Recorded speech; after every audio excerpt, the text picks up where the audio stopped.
Hey, here's a little something you ought to know, guys. Here's a little something you ought to know. It's MAGA Hat Monday.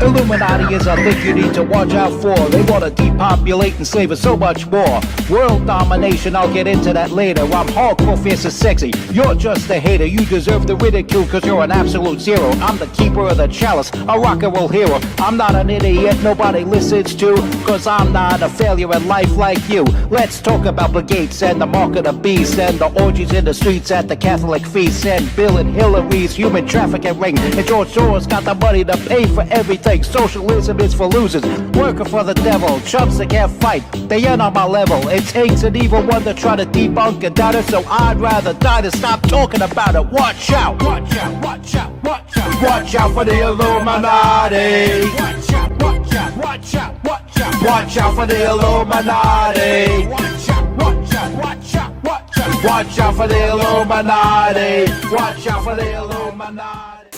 You're watching the MC Too Tall Show. I am, of course, your hardcore, fierce, and sexy host, MC Too Tall. Coeur d'Alene. What are you doing out there in Coeur d'Alene? What's going on out there in Coeur d'Alene, Idaho? In a small town called Coeur d'Alene, Idaho. The biggest city closest to that would be Spokane, Washington. There's been a person shooting at firefighters. Somebody set a fire purposely so that firefighters could rush in and he can pick off the firefighters sniper style. And this is, of course, a travesty. 2 firefighters have died. One is still fighting for his life in the hospital. And a person in Canfield Mountain was found dead next to what they believe is the murder weapon. And they believe the person found dead in Canfield Mountain was the shooter. Unidentified thus far. Meanwhile, take it back to New York. Pride Parade, New York City. 2 shootings, 1 stabbing. If things get violent like this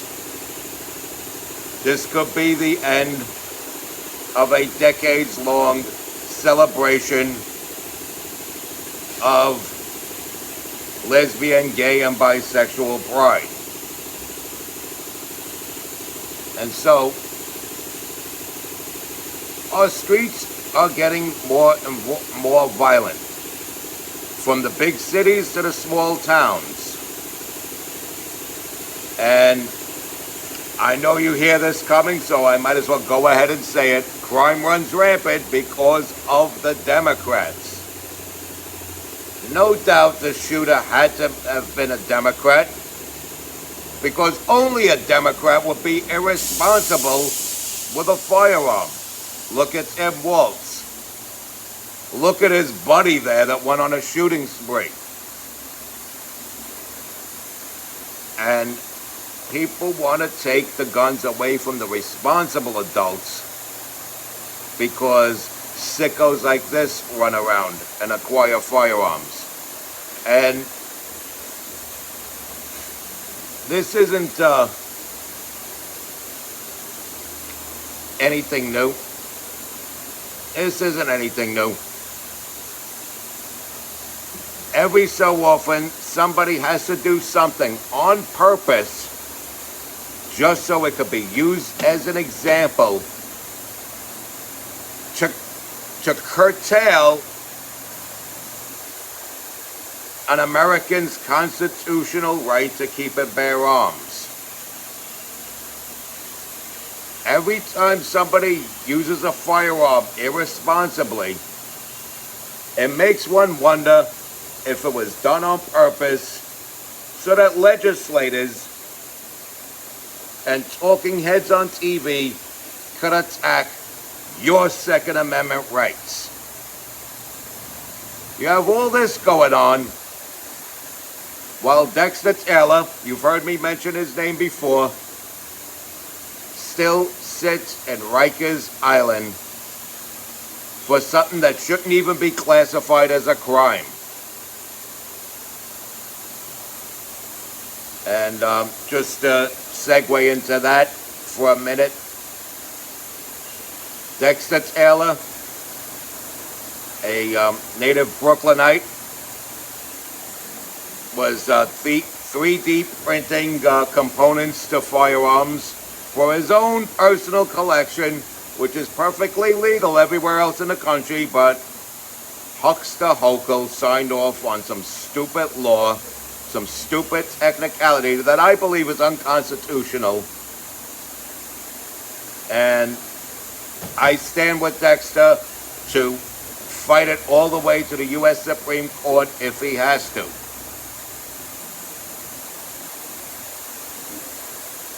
And I believe it was 2022 that he got apprehended.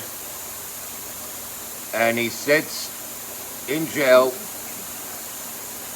to this very day.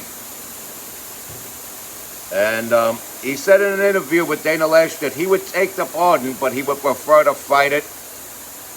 This way it sets a precedent, and there's no future incidents like this. A pardon is like saying, yes, he committed a crime, but I'm giving him this pardon. Fighting it to the end and getting it appealed is a step towards abolishing a law that should not be in the first place. So I totally agree with Dexter Taylor on that and fighting it. But meanwhile, you'll have people like this shooter in Idaho, like these two people that got shot in New York. These incidents that will be used as examples to make it harder and harder and harder for a U.S. citizen to acquire a firearm. Any firearm. We're not just talking about your AR-15. We're not just talking about this type of gun or that type of gun. Any firearm at all. You have people walking around. You have airheads walking around in this city, in this country, who believe firearms should be trusted only in the hands of law enforcement and the armed forces. And that would be a big mistake.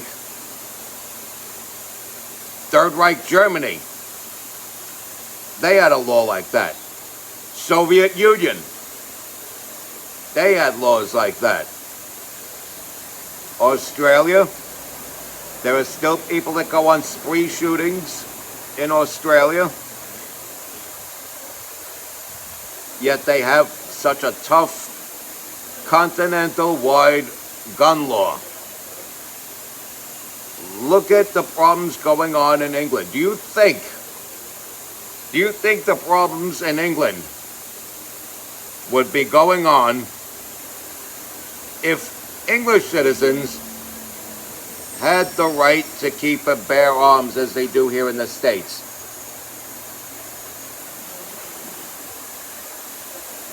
And it's like people are going to keep on with that stupid musket argument. Well, that's because people had muskets back then. And in order to start a war, people had to line up like chess pieces and pick each other off. Get out of here with that. You're telling me the minds of men who were able to draw up a constitution that would keep a country thriving for close to 2.5 centuries didn't have the foresight to understand the advancement of weapons technology over the coming years? Get out of here with that. They had an understanding that if you want to keep your freedom, you will sometimes have to shoot to kill whoever's trying to take that freedom away from you. That's why it's there. And that's why it ranks so high in the Bill of Rights. Freedom of speech is the most important thing. Freedom of press, freedom of religion, that is the most important thing. But right up there, number 2, can't argue with it, the right to keep and bear arms, to keep that right to free speech, the right to religion, and the right to free press secure. So, I believe these shootings, even if the person himself doesn't realize they're on a mission to do this, they're put on a mission to do this. I'd like to know what sort of drugs are in this guy's system in the autopsy. Look at his mental health history. I'm talking about the shooter up in Idaho. What's his mental health history? What sort of psychiatric meds was he prescribed? You ever notice whenever there's a shooting, they talk about what the culprit's psychiatrist has to say? You know, not everybody has a psychiatrist, you know. I don't need one. I'm sane, somewhat. But anyway, as I was saying, they put people on these psych meds. To the point where when they're off the meds, they are then imbalanced, and they think it's a great idea to go out shooting people. That's the drugs talking, folks. That's the chemical imbalance in the brain that Big Pharma started. And you have to look further into the psyche of the shooter when these incidents happen.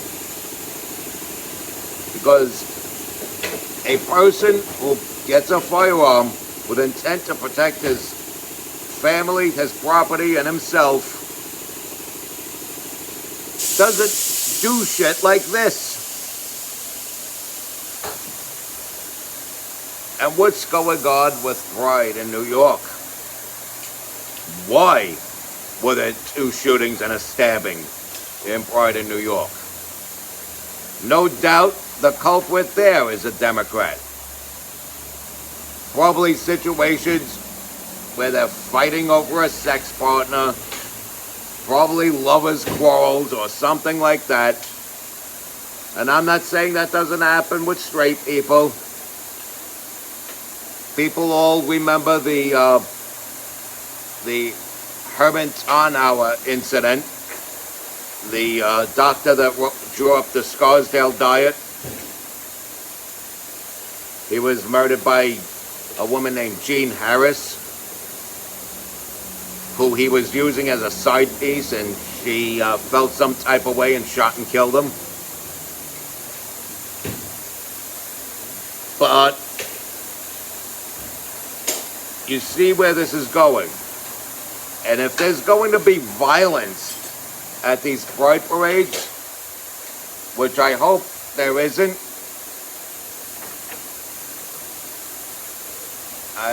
I wouldn't dedicate a whole month to it worldwide, but you let them have their one little parade one day out of the whole year to commemorate when the gay community actually did not have rights, and they fought for those rights, and have that day to commemorate that